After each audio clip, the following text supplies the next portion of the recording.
பனைமரம் ஏன் முக்கியம்?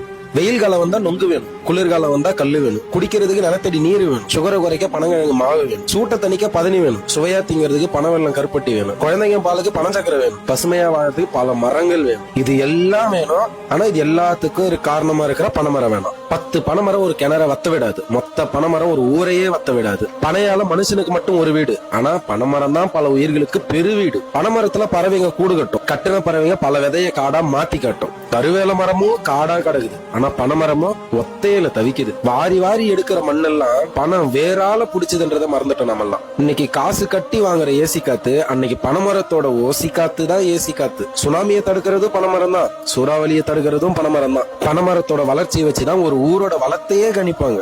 ஒரு அண்டா வைக்கிற இடத்துல வாழற பனைமரம் அம்மா இடத்த புடிச்சுக்குதுன்னா அறுத்து வெட்டி கெடாசுறாங்க.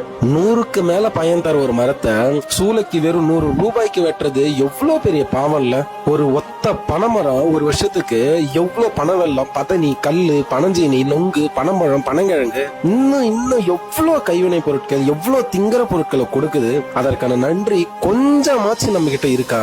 பாலைவனத்துல கூட வளர்ற பனைமரம் பாவம் இந்த தமிழ்நாட்டுல பட்டு போகுதுன்றது எவ்வளவு அவமானம். அடுத்த தலைமுறை சாக போகுதுன்றத புரிஞ்சு பனைமரம் வெறும் மரம் மட்டும் இல்ல, அது இயற்கையை கொடுத்த வரம்னு உணர்ந்து அனைவரும் சீராக்குடன் பனைமரம் நடுவோம்.